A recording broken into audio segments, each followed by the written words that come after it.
오늘 계속해서 고린도후서 말씀을 보겠습니다. 고린도후서 제6장 11절 말씀부터 18절까지 봅니다.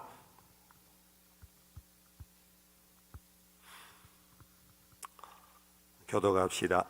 고린도인들이여, 너희를 향하여 우리의 입이 열리고 우리의 마음이 넓어졌으니 너희가 우리 안에서 좁아진 것이 아니라 오직 너희 심정에서 좁아진 것이니라. 내가 자녀에게 말하듯 하노니 보답하는 것으로 너희도 마음을 넓히라. 너희는 믿지 않는 자와 멍에를 함께 매지 말라. 의와 불법이 어찌 함께하며 빛과 어둠이 어찌 사귀며 그리스도와 벨리알이 어찌 조화되며 믿는 자와 믿지 않는 자가 어찌 상관하며 하나님의 성전과 우상이 어찌 일치가 되리요. 우리는 살아계신 하나님의 성전이라.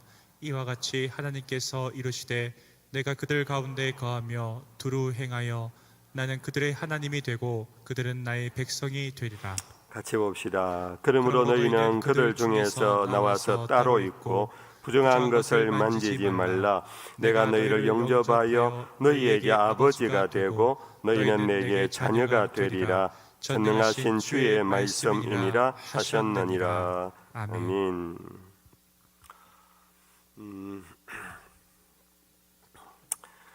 이 본문을 읽어 나가는 첫 구절에 사도 바울의 마음을 한번 같이 느껴보면 좋겠습니다. 고린도 교회 성도들에게 편지를 보내면서 그들을 부르는 부름의 이 목소리, 고린도인들이여, 고린도인들이여, 재외동포 여러분들이여, 사랑하는 성도 여러분들이여, 내 아들아, 내 자녀들아, 이 부르는 음성.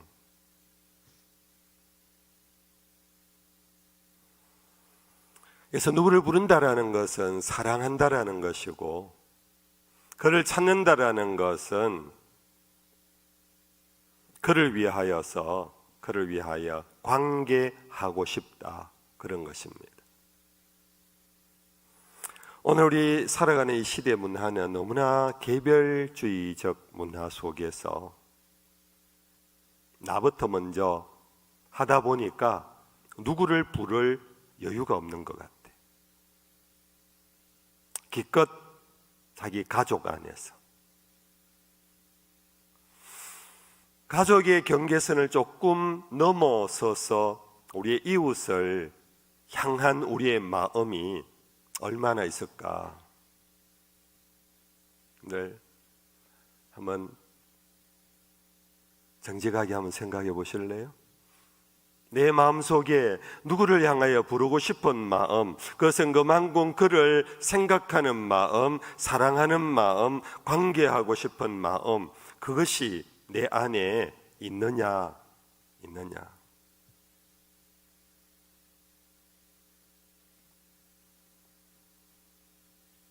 오늘 우리는 전화 시대가 넘어가 버려서 요즘은 그냥 문자 시대로 넘어왔죠. 문자 시대로. 문자로 서로 대화를 하다 보니까 누구야 하고 부르는 게 거의 생략. 굉장히 사무적이고 굉장히 정보 공유적이고 그러다 보니까 이 부름에 대한 감정이 담긴 이 관계의식이 오늘 우리 교회 안에서조차도 굉장히 떨어져 있는. 그런데 이것이 오늘 우리가 물질의 부족이나 혹은 여러 가지 사회적인 필요의 부족보다도 정말 우리에게 정말 부족한 문제가 아닐까. 그렇죠, 여러분들? 여러분들은 누구를 부르며 사십니까? 적어도 여보하는 가족에 그거는 있겠지요. 얘들아 하고 부르는 것은 있겠지요. 그 경계선 너머는 누구입니까? 아무튼 다시 돌아와서 사도 바울은 고린도인들이여, 그러고는 너희를 향하여 이 그들을 부르는 것은 이미 바울의 마음이 향하여 있다라는 것입니다. 이쪽으로 향하면서 뒤에 사람을 부르지 않는다라는 것입니다. 이것은 일치의 모습입니다. 이것은 진정성의 모습입니다. 너희를 향한 내 마음으로 너희를 부르고 찾고 보고 싶다. 그러면서 자연스럽게 너희를 향하여 우리의 입이 열리고 우리의 마음이 넓어졌으니, 입이 열렸답니다. 이게 관계의 실제지요. 그 관계가 사랑하는 관계, 애타는 애정의 관계의 진정성은 뭐냐면 입이 열려요. 여러분들 누구 좋은 사람 만나면 입이 열리잖아요. 그렇죠? 사랑하는 연인들 입이 막 열려요. 근데 요즘은 조금은 이상한 모습. 저 어느 일로 인해서 카페에 친구 만난다고, 목사님 만난다고 갔더니 그 젊은 연인들이 많이 앉아 있더라고요. 근데 쟤들 뭐하지 싶더라고요. 왜 만났지 싶더라고요. 둘이 앉아갖고 차만 시켜놓고 계속해서 폰을 보고 있다. 폰. 둘이 앉아서 폰으로 문자를 주고받는지 뭘 서로 안 봐요. 안 보고 계속 폰만 하는데 둘이 만났는데 남에게 문자를 보내는 이상한 모습, 아니면 서로에게 문자를 주고받나요? 아무튼 간에 요즘 희한한 참 관계인데, 정말 클래식한 고전적인 관계는요, 누구를 부르면 마음이 그를 향하여 있고 입이 자연스럽게 열려요. 뭔가 하고 싶은 말이 많아요. 관계가 여러분들 뭔가 어정쩡하고 뭐 진정성이 없을 때는 입이 안 열리잖아요. 봐도 몇 마디 하면 그냥 할 말이 없잖아요. 근데 사랑하고 여러분들 뭔가 참 그 마음이 향해져 있으면 뭔가 모르게 입이 열려요. 뿐 아니라 뭡니까? 입이 열릴 뿐 아니라 우리의 마음이 넓어졌다. 요 한 절 안에 내 자신의 관계를 한번 돌아볼까요? 그 관계 속에 나는 그와 입이 열리고, 그리고 마음이 넓어졌고, 내 마음이 너를 향하고 있고 그를 부르고, 이러한 생활이 내 생활 속에 있는가 생각해 보세요. 우리가 누구를 사랑한다 할 때 사랑의 실제가 이거 아니겠습니까? 사랑의 실제. 요즘은 안 싸우면 사랑한대요. 안 싸우면 서로 좋아한대요. 여러분들, 그러나 사랑은 부르고 향하고 입이 열리고 마음이 넓어지는 것, 이게 사랑이에요. 오늘 이 밤에 여러분들 이것을 여러분들 마음속에 담아서 여러분들의 가족관계, 이웃관계, 성도와의 관계가 이렇게 이루어져 가기를 축복합니다. 누군가가 마음에 있고 부르고 그를 향하여 있고, 뭔가 말하고 싶다라는 것은 말쟁이라는 것이 아니라 여러분들 교통하고 싶은 거예요. 내 사정을 같이 공유하고 싶고 내가 아는 바를 같이 알고 싶어 하는, 이게 이제 사랑인데, 그러기 위해서는 마음이 열려 있어야 돼요. 마음이 넓게 열려 있어야 돼요. 근데 이렇게 말하는 까닭은 12절에 고린도인들이 그렇지 않아서 그렇다라는 거예요. 고린도인이여 하고 시작했는데 12절에 보니까 너희가 우리 안에서 좁아진 것이 아니라 오직 너희 심정에서 좁아진 것이라. 우리의 마음은 너희를 향하고 입이 열리고 마음이 넓어졌는데 너희들의 마음은 좁아져 있다. 이런 관계를 무슨 관계라 그럽니까? 짝사랑 관계라고 해요. 짝사랑. 나는 막 온통 그 사람 생각이고 온통 그를 향하고 있고 막 그를 부르고 있고 막 만나면 말을 막 하고 싶은 게 많은데 상대는 마음이 열려져 있지 않아요. 전혀 관심이 없어요. 관심이. 청소년 사춘기 시절에 다 경험해 봤을 겁니다. 짝사랑. 지금 사도 바울과 고린도 교인들의 모습이 그래요. 그러면서 바울은 그들에게 하는 말이, 고린도 사람들이여 너희가 우리 안에서 좁아진 것이 아니라, 이 말은 쉽게 말하면 우리 때문에 여러분들의 마음이 닫힌 것이 아니라 오직 너희 심정에서 닫혀 있다. 고린도인들이 한번 생각해 봐라. 당신들이 나를 향하여 마음이 닫혀 있는 것이 내 때문인가? 아니면 당신들의 생각, 당신들의 감정 때문인가? 여러분들 누군가에게 여러분들이 마음이 닫혀 있다면 이거 한번 생각해 보세요. 누구에게 마음이 닫혀 있다면은 우리는 주로 그 원인을 상대방에게 탓해요. 그렇죠, 여러분들? 저 친구 때문에. 나는 저 친구 보기만 하면 답답하다. 마음이 다친다. 그 원인을 그 친구에게, 그 사람에게 미룬다는 것 자체가 이미 시작이 뭐냐면 자기 감정에서 시작된 거예요. 자기 감정에서. 물론 여러분들 그 사람이 전혀 문제가 없는데 내 혼자 감정이 막 상해 있지는 않을 거예요. 뭔가 모르는 내가 봤을 때 마음 속상하는 일을 그 사람이, 그 친구가 나에게 줬을 거예요. 그런데 원인은 거기서 나와도 이쪽에서 반응을 크게 해버릴 때가 있어요.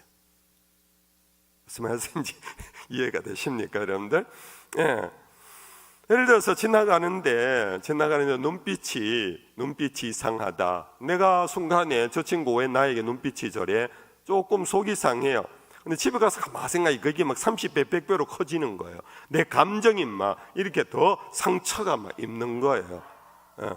그 사람이 나에게 어떤 것을 어떻게 구체적으로 한 것에 대한 팩터가 있는지 없는지는 몰라요. 근데 내가 내 감정에서 커져가는 거예요. 여러분들, 제가 예를 그냥 그렇게 들었는데, 여러분들 스스로 누군가와 여러분들 뭔가 힘든 관계에 있으면은 혹 그래서 그런 거 아닌가 생각해 보세요. 사도 바울은 고린도 교인들이 마음이 지금 닫혀 있어요. 자기는 그들을 향하여 지금 뜨거운 마음으로 그들을 위하여 기도하고 그들에 대한 애정을 갖고 지금도 고린도인이여 하고 부르고, 그리고 당신들에게 할 말이 너무 많다, 복음을 전하고 싶고 하여튼 은혜를 증거하고 싶고, 그런데 그 사람들이 마음을 딱 닫고 사도 바울이 고린도 교회에 들어오는 걸 반대했어요. 물론 전원이 아니고 그 중에 일부분이. 그래서 디모데가 가서 그 중간 얘기를 전달해서 사도 바울이요, 다시 가지 마십시오. 가면 지금 별로 분위기가 안 좋습니다. 이래서 몸 같거든요. 그래서 이제 편지를 다시 보낸 거예요. 편지를 보내면서 여러분들이요, 나는 여러분들을 향하여서 마음이 활짝 열려 있는데 여러분들은 왜 마음이 닫혀 있습니까?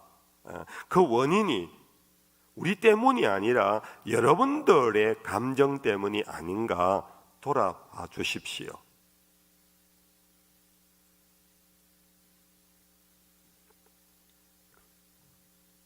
그런데 이것만 여러분들 이렇게 해결하고 극복해 갈 수 있는 지혜만 있다면 참 여러분들 우리가 세상 사는데 큰 유익이 될 겁니다. 우리는 세상 살면서 힘든 거는요, 물질의 부족, 그것은 내가 또 노력하면 또 살잖아요. 병, 또 나름대로 여러분들 또 운동하고 좀 이렇게 하면 또 회복되잖아요. 근데요, 이 관계의 이 갈등은 정말 우리를 가장 힘들게 하잖아요. 그렇죠, 여러분들? 그러니까 관계의 갈등이 일어나면은 항상 대부분의 사람은 그 남 탓을 많이 해요. 남 탓을. 네가 잘해봐라, 내가 이러는가. 근데 오늘 이 말씀이 나에게 주시는 말씀이라 생각해 보시고 한번 깊이 돌아보면 좋겠습니다. 그러면서 13절에 바울은 내가 자녀에게 말하듯 하노니 여러분들이요, 보답하는 것으로 여러분들도 마음을 넓혀 주십시오. 나는 지금도 여러분들의 영적 아비의 마음으로 여러분들을 향하여 내 마음이 열려 있고 하고 싶은 말이 너무 많습니다. 지금도 여러분들을 향하여 내 눈은 여러분들을 보고 있습니다. 여러분들도 보답하는 마음으로 제발 마음을 좀 열어주십시오. 열어주십시오. 마음을. 모든 문이 열리는 것은요, 내 마음 열면 열리게 돼 있어요. Open your heart. 내 마음을 여십시오. 우리가 잘 아는 계시록 제3장 20절, 내가 문 밖에 서서 문을 두드리노니. 주님이 우리를 향하여 문 두드리는 소리입니다. 내가 열면 내가 들어가 너와 더불어 먹고 너는 나와 함께 마시리라. 우리 예수님은 강제적으로 문 확 열고 들어가는 강도처럼 행동하지 아니하시고 두들기고만 있습니다. 문을 두드리고 열어달라고, 내 마음을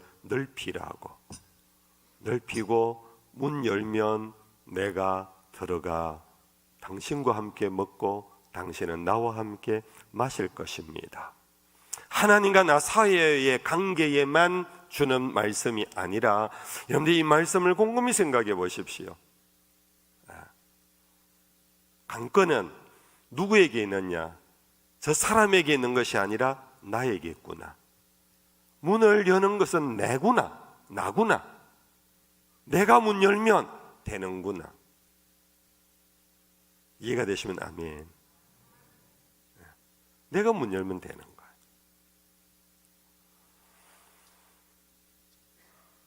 이 사도 바울은 정말 간절한 마음으로 11절에 고린도인들이 그러고는 13절 끝에 여러분들 마음을 넓히십시오. 다른 거 내 선교비 보내달라 그 얘기도 아니에요. 나를 위하여 뭐 어떻게 해달라 그것도 아니에요. 내가 여러분들을 향하여 마음을 열고 있습니다. 당신들도 마음 좀 열어주십시오. 자, 그러면 이렇게 마음을 닫고 있고 마음을 열어달라고 하는 사도 바울의 간절한 실제적인 내용이 뭔가, 그것이 문맥 속에서 해석을 하면, 물론 이 문맥 뒷부분만이 내용은 아니고 아주 다양한 것들이 포함되어 있지만, 일단 문맥 속에 그 다음 14절에 보면 이런 내용이 나옵니다. 너희는 믿지 않는 자와 멍에를 함께 매지 말아야 합니다. 의와 불법이 어찌 함께하며 빛과 어둠이 어찌 사귈 수 있습니까? 이 말씀은요, 이제 요약해서 제가 핵심을 바로 연결하면 이런 얘기예요. 이방에 복음을 전했는데 이방인들이 예수를 믿고 들어왔거든요, 교회에. 그런데 예수를 믿어도, 우리도 그렇지 않습니까? 예수를 믿어도 옛 옷을 완전히 잘 못 벗어요. 우리 예수 믿는 사람들 중에도 오랫동안 제사 드리는 집도 있고요. 교회 다니면서도 여전히 술, 담배를 못 끊고 하는 사람이 있고요. 예수를 믿어도 세상 문화에 그 어떤 오락에, 어떤 그런 데서 중독되어 있는 데서 잘 빠져나오지 못하는, 교회 와서 예배는 드리지만 내 생활 습관, 몸은 세상에 여전히 몸담고 있는 우리들의 모습 아닙니까? 근데 초기 기독교회의 성도들은요, 이거는 뭐 거의 굉장히 심한 거예요. 하루아침에 확 바뀌는, 어렵잖아요. 믿음은 바뀔지 모르지만 삶의 습관은 그 참 바꾸기가 어려운 거예요. 그러다 보니까 이 사람들은, 우리 다른 성경에도 있지만은 하나님과 세상을 겸하여 섬기는 양다리의 삶을 많이 살고 있었어요.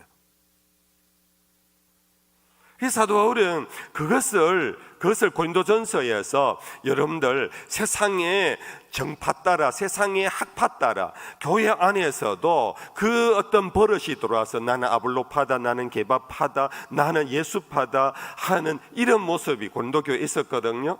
우상 음식 갖고 예전에 먹던 그대로 또 먹는 사람이 있고 안 먹는 사람이 서로 갈등하고 있고, 이전에 살아오던 이 가정생활도 옛날에 남자 중심으로, 가부장 중심으로 옛날 서구도 그랬거든요. 그러니까 중혼이 일어나고 그러면서 가정에 엄행한 일들이 많이 일어났거든요. 이러한 것들이 고린도 교회의 현실이었어요. 거기에 대하여 여러분들 그러시면 안 됩니다 라고 편지를 보냈는데, 그것을 받아들이고 순종하는 사람도 있었지만은 뭐 그래? 내 예수 믿고 믿음으로 의롭다함을 받고 뭐 그러면 되는 거 아니야. 내 생활까지 교회가 간섭할 거 있어? 아니 목사님, 내 가정생활, 부부생활 왜 간섭하십니까? 이거는 너무 개인 프라이버시입니다. 손대지 마십시오. 이제 요즘 말로 표현하면 그러한 모습이 고린도 교회 성도들의 모습이었던 거예요.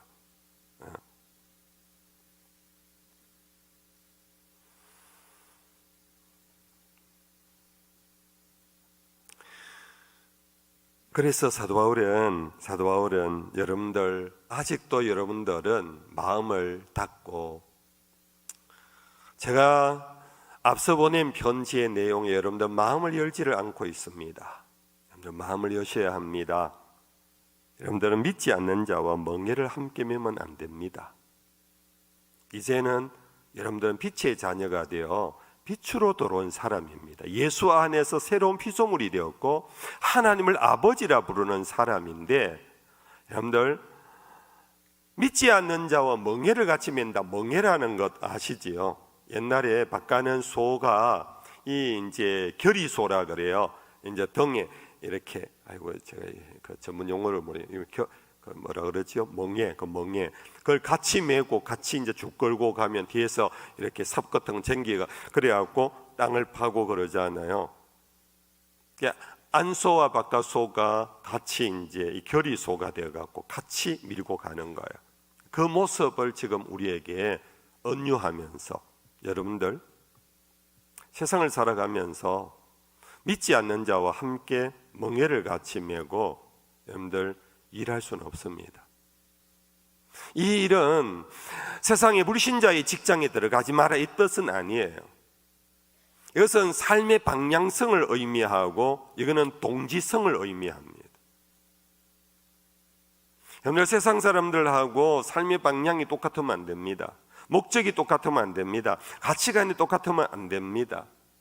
교회에 오면 전부 다 생각하지 마시고, 여러분들 세상 살아갈 때에 여러분들 삶의 방정식이 세상 방정식을 따라가면 안 됩니다.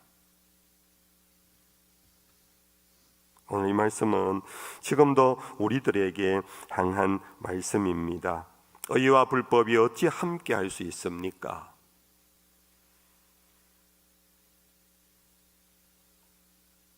이 말씀 여러분들 정말 겸손하게 마음문을 열고 들으셔야 합니다. 우리가 세상 살면서 불의한 일을 하지 않도록 해야 합니다. 가장 핵심적인 것은 경제적 불의에 가담하지 않도록 해야 합니다. 뇌물을 받으면 안 됩니다. 저울을 속이면 안 됩니다. 뒷거래하고 이중장부 쓰면 안 됩니다. 죄송합니다 여러분들, 이 말씀 혹시 여러분들에게 해당되는 것이 있다면 마음으로 깊이 고민하고 하나님 앞에 기도하며 풀어나가셔야 합니다. 오늘 적지 않은, 아니 대부분의 우리들의 삶은 세상 다 그렇게 한다라는 거예요. 이중장부 똑같이 맞는다라는 거예요.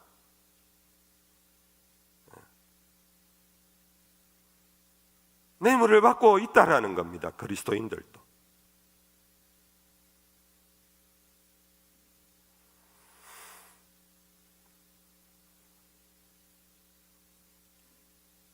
이렇게 말하면 이제 지금 사실 우리들 중에도 가슴이 답답해질 수 있어요. 혹시나 여러분들 사업하시거나 여러분들 어떤 경제 활동하면서 이제 이럴 때 예수는 좋은데 이제 이런 부분에 있어서 확 마음이 다치는 거지. 이러니까 복음은 좋은데 지금 그 후에 말을 하는 사도 바울이 싫어지는 거예요. 왜 당신 우리 개인 생활에 대하여 간섭하느냐? 가정생활 간섭하지 마라, 경제생활 간섭하지 마라, 이런 거는 우리에게 맡겨라. 사도 바울은 아닙니다. 여러분들, 의와 불법은 함께 할 수 없습니다. 빛과 어두움은 함께 할 수 없습니다. 믿지 않는 자와 멍에를 함께 매면 안 됩니다. 여러분들, 이러한 말을 들을 때 여러분들 마음을 꽉 닫고 여러분들 그렇게 거부하면 안 됩니다.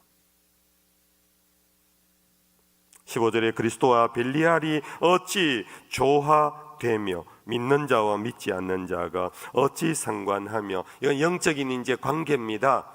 여러분들, 물론 여러분들 우리 이웃의 친척 가운데, 친구 가운데 불교 신자도 있을 겁니다. 심지어 점쟁이도 있을 수 있습니다. 친구 중에 여러분들 스님도 있을 수 있습니다. 그렇다고 해서 친구 관계 끊으라는 얘기는 아닙니다. 포인트는 섞이면 안 된다는 거. 이게 노아 시대 때 심판을 받은 이유였어요. 하나님의 아들들이 사람의 딸의 아름다움에 취하여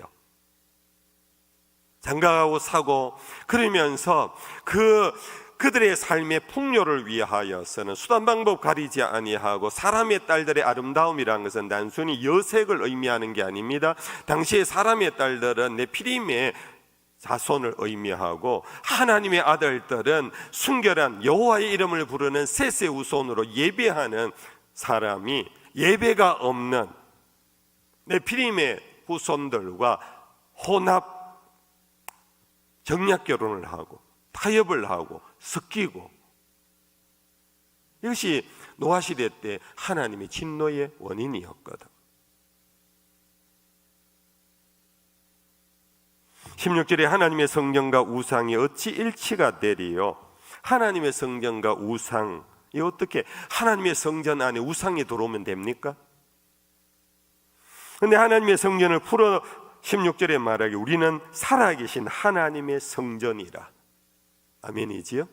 한번 따라 합시다. 나는 살아계신 하나님의 성전입니다. 즉 성령이 우리 속에 거하는데, 우리 속에 거하며 우리를 당신의 거처로 삼고 당신의 집으로 삼는데, 우리는 우상도 내 안에 모시고 살면 되겠습니까? 우상이라는 것은 어떤 조각상만이 우상이 아닙니다. 여러분들 아시지요? 야고보서에서는 탐심이 곧 우상 숭배니라. 탐심은 어디에서 왔는가? 하나님에 대한 불신이에요. 여호와는 나의 목자시니 내게 부족함이 없으리로다. 이게 하나님에 대한 참 믿음인데, 부족함이 없는 사람은 탐심이 없는 거예요. 그렇죠? 근데 탐심이 생겼다는 것은 여호와가 나의 목자임을 이미 거부한 거예요. 나는 주여 주여 하면서 내 안에는 욕심이 가득하게 있다면 이게 어찌 그리스도인이겠습니까? 사도 바울은 지금 그 말씀을 하고 있습니다. 그러면서 말씀 끝에 중간 17절 말씀에 보니까, 그러므로 너희는 그들 중에서 나와서 따로 있고 부정한 것을 만지지 말라. 내가 너희를 영접하여. 여러분들, 그들 중에서 나와서 따로 있어라. 따로 있어라. 초기 기독교회는요, 이 따로 있음이 생명의 길이었어요. 왜냐하면 초기 기독교인들은 극소수였거든요. 로마인이 100만 명이라면 그리스도인은 1000명도 안 되는 정도였거든요. 0.01%도 안 되었던 거거든요. 이 0.01%도 안 되는 초기 기독교의 극소수의 그리스도인들이 살아남기 위해서는 섞여 있으면 물들 수밖에 없어요. 99.99가 이기겠습니까? 0.01이 이기겠습니까? 0.01이 살아남는 정체성을 지키고 살아남는 유일한 길은 따로 나가는 길밖에 없었어요. 이게 에클레시아, 이 교회라는 뜻이에요. 초기 기독교에는 교회라는 뜻이 뭐냐? 나온 사람들이라는, 그들 곁에 있으면 물들 수밖에 없는 이 절대 다수와 절대 소수가 같이 살면은요, 뭐 그렇잖아요. 그렇잖아요. 물들 수밖에 없어요. 그래서 초기 기독교회에는 목숨 걸고 따로 나올 수밖에 없었던 거예요. 집에서 제명을 당하고 호적에서 이름 파여지고, 우리 한국교회의 초기 모습도 마찬가지잖아요. 교회 다닌다고 해갖고 집에서 아버지가 딸 머리 다 끊어버리고 잘라버리고, 그래가지고 여러분들 집에 호적에서 이름 파버리고, 그게 초기 기독교회의 공통된 모습이었습니다. 근데 그런 핍박을 받으면서 초기 그리스도인들은 따로 있는 길을 선택했어요. 그들이 따로 길을 갔기 때문에 오늘 한국교회가 있고 오늘 기독교회가 있어요. 만약 따로 가지 않고 같이 가면서 할렐루야 그러면요, 그 사람들만은 교회 신앙을 가지고 있었을 수 있어요. 그러나 그들에겐 제자가 없어요. 그들의 믿음의 계승을 시킬 수가 없어요. 그들이 따로 나왔기 때문에, 그 따로 나옴, 이 에클레시아 속에 사람들이 결국은 극소수가 생존하게 되었고, 그 극소수가 나중에 작은 누룩이 온덩이에 퍼지면서 결국 로마를 정복하게 되었던 것입니다. 이 말씀을 적용한다면 우리 성도들 가운데 제가 조금 더러더러 이렇게 들었어요. 믿지 않는 집안에 시집을 갔어요. 아주 육아신앙 제사감 1년에도 몇 차례 드렸어요. 이 남편을 전도하고 정말 신앙인으로 만들기 위해서는 이 부인이 지혜롭게 선택을 했어요. 제사 음식 다 만들었어요. 가서 시부모 마음에 들도록 다 했어요. 그러나 마지막 결정적인 것은 그 앞에 가서 절을 하지 않았어요. 뿐 아니라 자기 아들조차도 절을 안 시켰어요. 그런데 이게 쉬운 일은 아니거든요. 쉬운 일은. 우리 여기 어느 나이 많으신 우리 권사님, 그 자손들이 우리 교회 장로님도 계시고 집사님도 계시고 막 이러는데, 우리 권사님이 시집을 갔는데 당신 혼자 예수를 믿었어요. 교회 가는 것 때문에 많은 핍박이 있었어요. 그런데 권사님 온갖 수모를 무릅쓰고 따로 있는 삶을 살았어요. 그 이혼했다는 얘기가 아닙니다. 별거 했다는 얘기가 아닙니다. 그 집에 시집 생활을 하면서도 구별된 생활을 했다라는 거예요. 그런 중에 그 핍박을 다 이기고 영감님 교회 나오게 세례 집사되고, 아들들 중에 장로가 되고 집사가 되고, 여러분들 딸들 가운데 목사 사모도 나오고. 저희 가면은 아는 우리 권사님 이쪽이 있잖아요. 우리 젊은 집사님들 중에도 마찬가지예요. 그렇게 따로 구분하는 그 어떤, 여러분들 정말 남 보기에는 야 별나다 별나, 예수 믿어도 저렇게 믿어야 되나? 여러분들 그 별남 때문에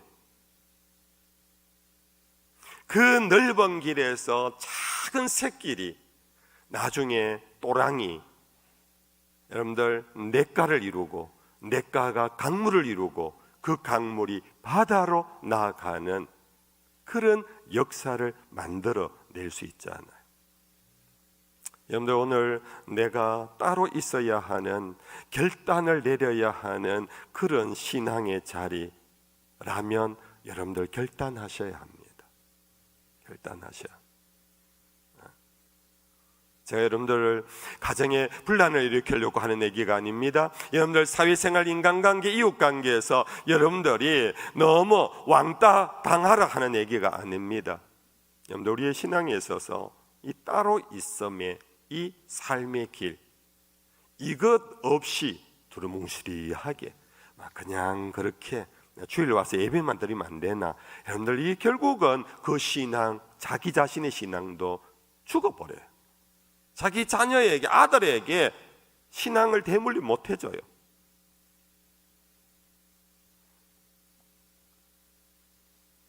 그래서 마지막 18절에 너희에게 아버지가 되고 너희는 내게 자녀가 되리라 전능하신 주의 말씀이니라. 너희가 이 결단을 내리고 따로 있음으로 하나님이 너의 아버지가 된다. 세상의 어느 일부분이 너를 영향을 미치고 정복할지 모르지만 너가 이 길을 가면 천지를 지으신 하나님이 너희의 아버지가 되고 여러분들은 그분이 자녀가 될 것입니다. 여러분들 마음을 좀 넓혀 주십시오. 저는 지금도 애타는 마음으로 여러분들을 부르고 있습니다. 여러분들 마음을 열고 내가 여러분들에게 하고 싶은 이 진리와 복음의 이 말씀 여러분들 마음을 넓히고 들어주십시오. 아이고 목사님 현실이 아이고 지금 내 형편이, 여러분들 그렇게만 생각하고 마음문을 닫고 그냥 내 방식대로 교회 생활하겠다, 내 방식대로 그냥 신앙생활 하겠다라고 하면 여러분들 희망이 없습니다. 오늘 여기까지만. 여러분들 신앙의 결단, 마음을 넓히고, 마음을 넓히라는 것은 두리뭉실하게 이 사람 저 사람 다 얻으라는 게 아닙니다. 이 마음을 넓히라는 것은 이 사도의 이 말씀에 늘 귀를 기울이고 귀를 넓게 열고 입을 넓게 열어서 이 말씀을 아멘 아멘으로 받아들이고, 이 말씀이 사도인 나, 사사로운 나의 어떤 욕심, 이기심으로 여러분들에게 하는 얘기가 아닙니다. 이것은 복음이며 진리입니다. 여러분들 마음을 넓히십시오. 찬양하겠습니다.